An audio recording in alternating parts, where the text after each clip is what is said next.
Hello and welcome to Dish Shelved with Adam White. Today I'm going to be talking about Kurt Vonnegut and the novel Player Piano.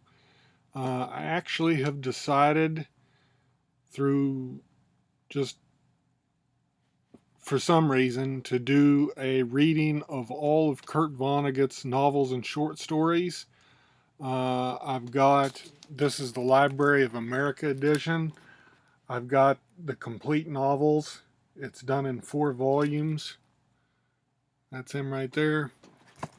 And this is from his first book in it, which is Novels and Stories 1950 to 1962. These were his first novels, and the one I'm talking about today is Player Piano. Um, I will tell you that I guess this could be considered as having some mild spoilers. Um, because it's kind of hard not to talk about the book without talking about its theme, its main theme. And to do that, you kind of have to give some stuff away. But I mean, it's not like major spoilers. There's not, I mean, the plot is pretty straightforward. There's not a lot of action in it. So if you're looking for something action packed, this is not it. This is a little different from what I usually read. This is more literary fiction. And for some reason, I just decided, hey, I've never read Kurt Vonnegut. It's supposed to have elements of science fiction in it and be literary fiction at the same time. So I thought, you know what?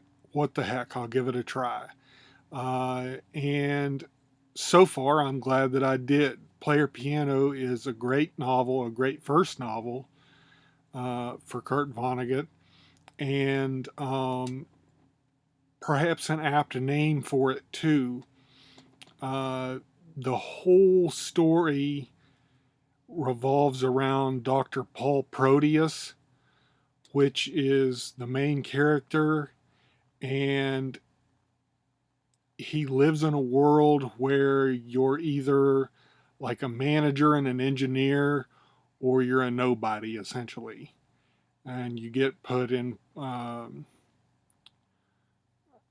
into either the army service or reclamation, and they call it Rex and Reeks.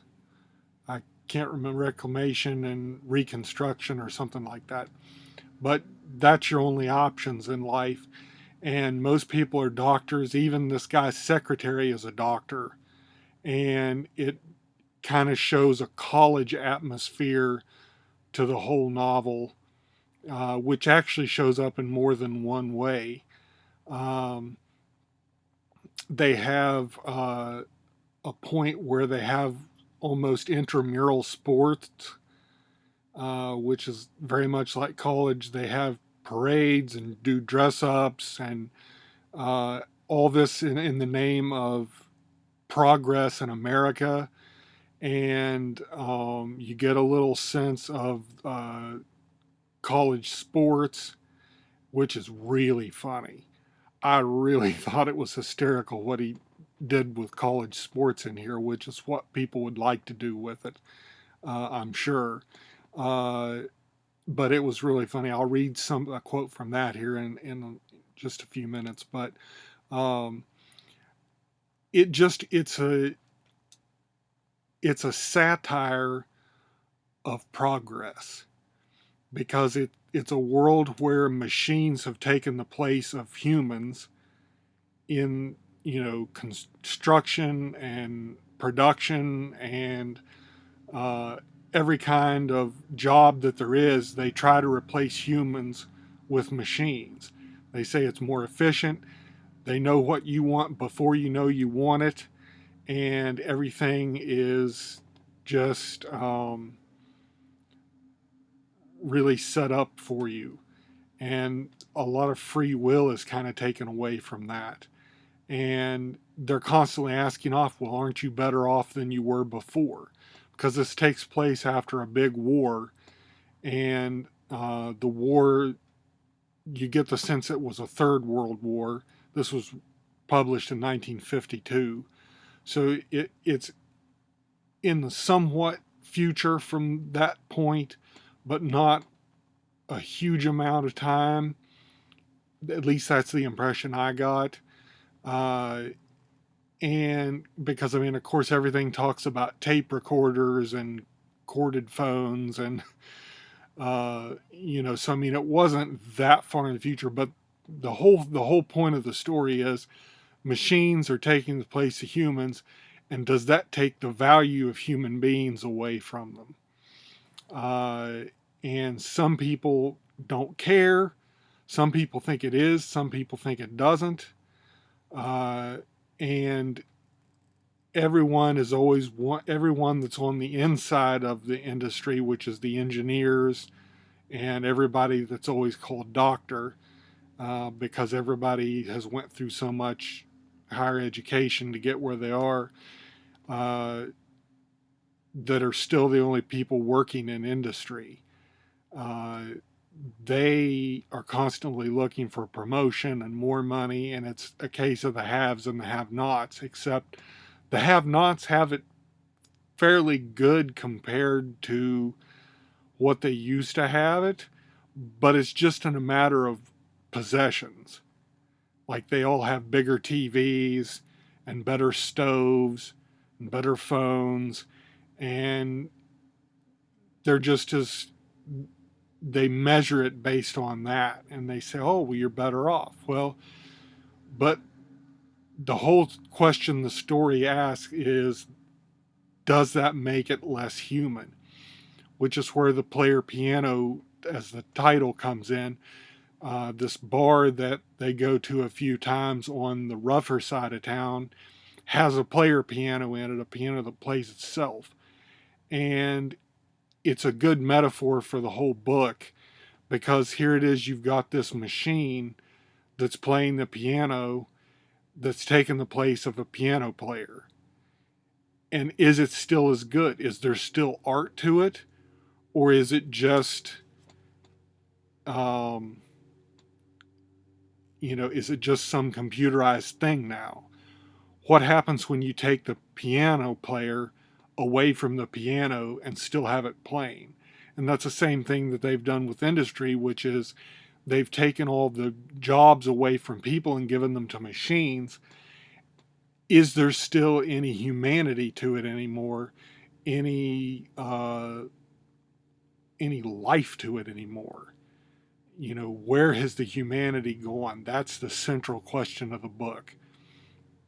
I have a few things I'd like to read to you from it, if I can find them real quick here. A few things I thought were interesting. One of Paul Proteus's friends is talking to him. He's talking about, you think I'm insane, said Finnerty. Apparently he wanted more of a reaction than Paul had given him. You're still in touch. I guess that's the test. Barely.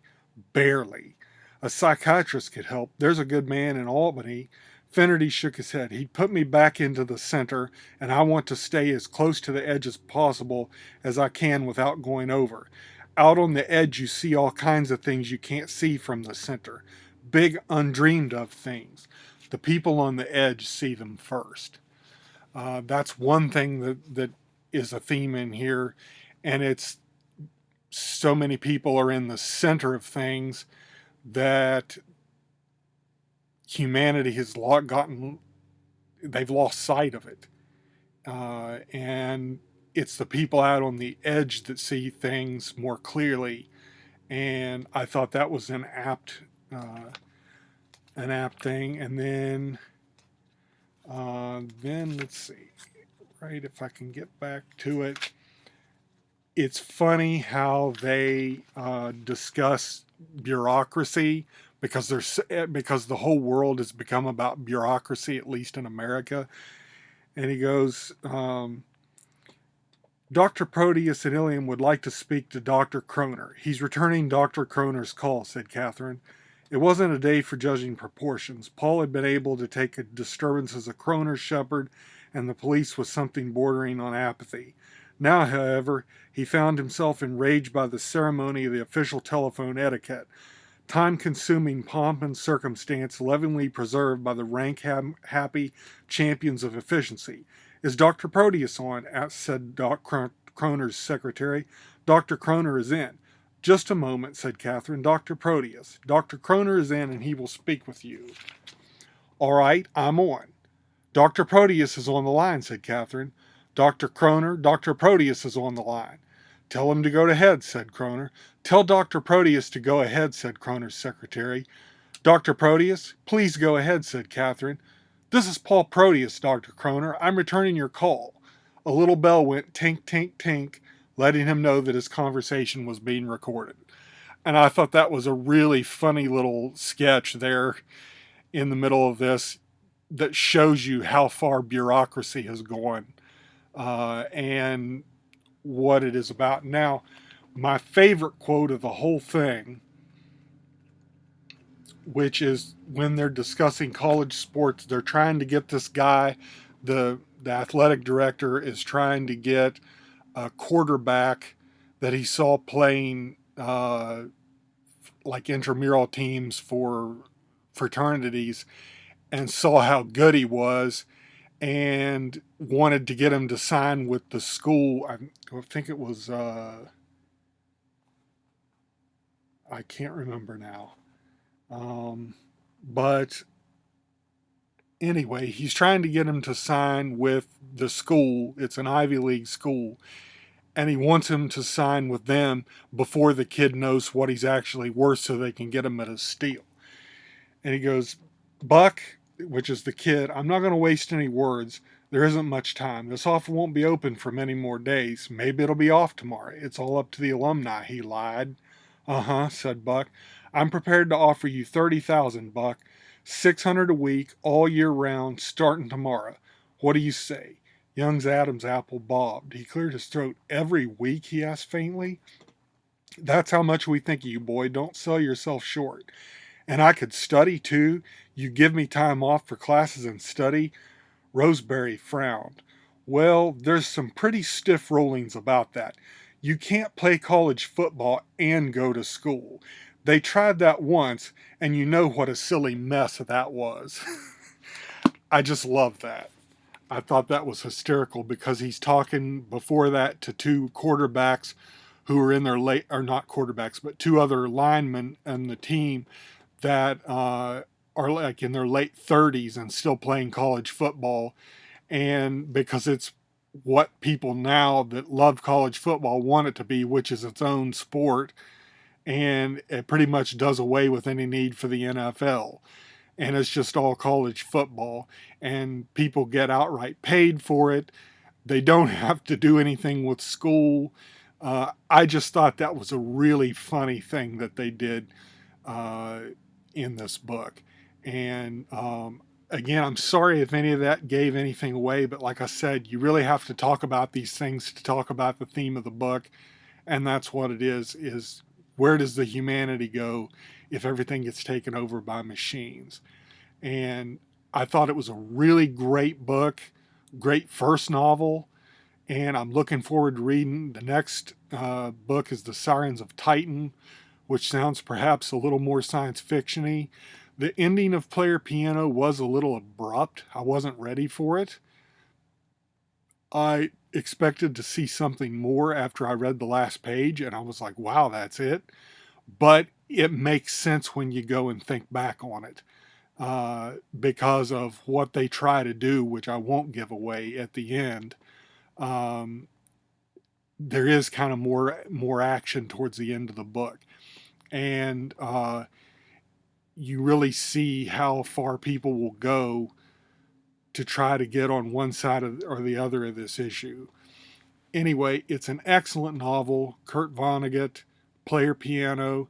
I highly recommend it. You don't have to get it in this whole big set like I did. You can get it individually, but I just thought, I'm going to read them all. So expect to see more coming up on this. And I'll try not to do it every time or anything, but Player Piano, really good novel, really strong satire, great book by a great author, and it's someone I'm glad that I'm reading now because I'd never read any of his books. So I think you should read it and check it out too. And thank you for hanging out with me, and I will see you next week.